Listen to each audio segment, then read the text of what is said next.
Welcome, homesteaders! Today we're going to embark on a fruitful journey starting your very own small-scale apple orchard.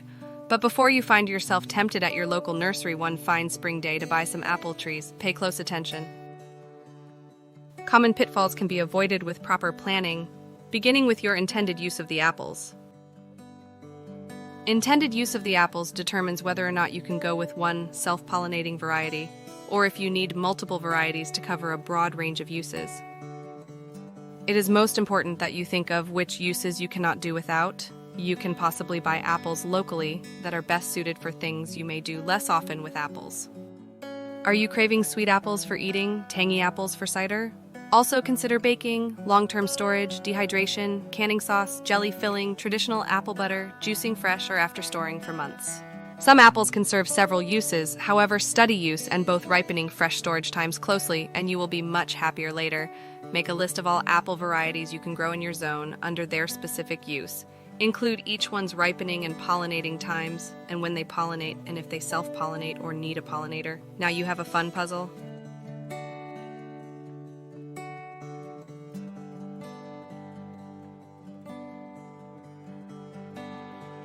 We'll get back to those lists in a minute. Now we need to consider location and spacing to know how many trees you can support.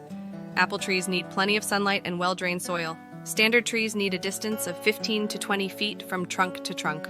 For smaller varieties, drop a few feet for each size group down to the smallest dwarf that needs 8 to 10 feet. After pacing out your location, you should have an idea of how many trees you can support. At Fiddle Bog Farm, we decided on 10 trees. Incidentally, a realtor informed us that 10 trees was the minimum to be considered an orchard for home equity increase. 10 of all the same kind of fruit. Now we can return to your lists. Different varieties require different pollination considerations. Apples have 9 distinct 2-week pollination periods, early, mid, and late, all divided into their own early, mid, and late.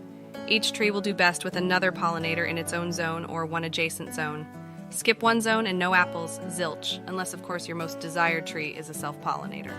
In short, put some time into marrying up uses and pollination times and your orchard will pay you back 100-fold and bring you apple joy every year. Always remember for all fruit, but particularly for apples, that timing is crucial in pollinating. If it is a middle mid-season, there is perhaps both an early mid-season and a late mid-season within a quarter mile, or another pollinator of the same middle mid-season. If you are confused, drop me a comment and we can break it down further.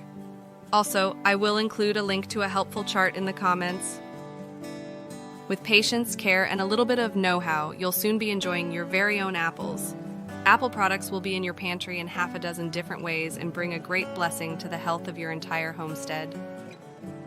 Let's recap 1. Decide most important use and storage needs.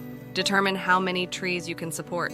List varieties that do well in your growing zone. From that list, eliminate by points 1 and 2 above and 5.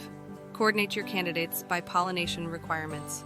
Eliminate from the remaining by personal preference in size, appearance, disease susceptibility, etc. So let's get started on this exciting journey. Please let me know by liking and subscribing if this video helped you. I would love to hear how your planting selection turned out. Check back later for more about the planting, pruning, and feeding of your orchard. Thanks for watching.